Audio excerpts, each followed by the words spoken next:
Bajrangbali aunty তাড়াতাড়ি এসো। কি হয়েছে বাবা? কি হয়েছে বলো বলো, কি হয়েছে? বজরংবলী আন্টি, এই দেখো আজকে আমি স্কুল থেকে একটা মেডেল পেয়েছি। কাল রাতে তুমি যে প্রজেক্টটা রেডি করে দিয়েছিলে সেটা কম্পিটিশনে ফার্স্ট হয়েছে। সব টিচাররা সব বন্ধুরা বলেছে ওই প্রজেক্টটা খুব সুন্দর। সবাই ওইটার জন্য ক্ল্যাপসও করেছে। আমি উঠে দাঁড়িয়ে সবাইকে বলেছি যে ওই প্রজেক্টটা বানাতে আমাকে হেল্প করেছে আমার বজরংবলী আন্টি। তাই আমি বাড়ি গিয়ে এই মেডেলটা পরিয়ে দেব আমার বজরংবলী আন্টিকে।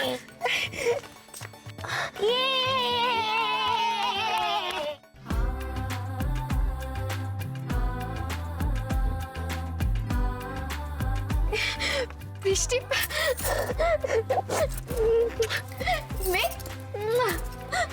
বজরংবলী আন্টি, এটা পরে তোমাকে খুব সুন্দর লাগছে।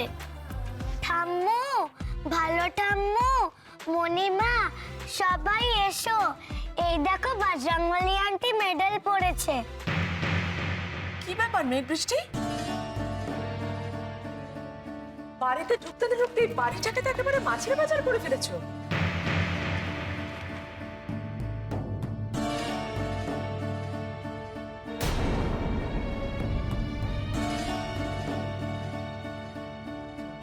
বউ সবসময় বাচ্চাদের অত বকাঝকা করিসনি ভাই।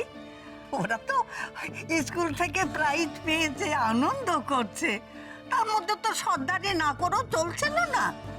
ভালো ঠাম্মু, ভালো ঠাম্মু, তুমি জানো আজকে আমার মডেলটা স্কুলের ফার্স্ট প্রাইজ পেয়েছে।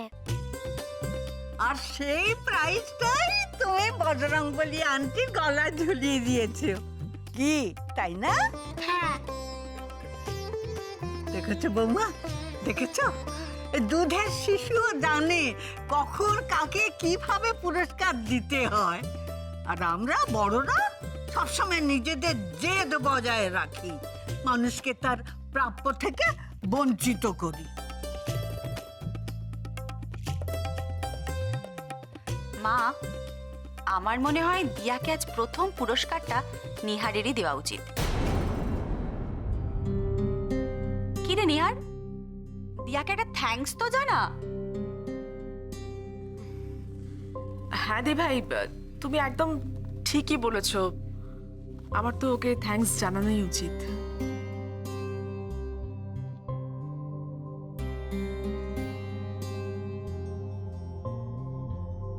দিয়া, থ্যাঙ্কস আ লট। তুমি অ্যাটলিস্ট বৃষ্টির স্কুলে আমার মানটা রেখেছো। Thank you, thank you so much. ওই এক বিলিতি কায়দা শিখেছো, থাঙ্কু। ওই থাঙ্কু বলি যেন সব দায়িত্ব খালাস। কোথায় মেয়েটাকে জড়িয়ে ধরে আদর করে বলবি ভালো হয়েছে, তা না। বৌমা, এরকম শুধু হাসিতে কিন্তু চিড়ে ভিজবে না, এবার তোমার পালা।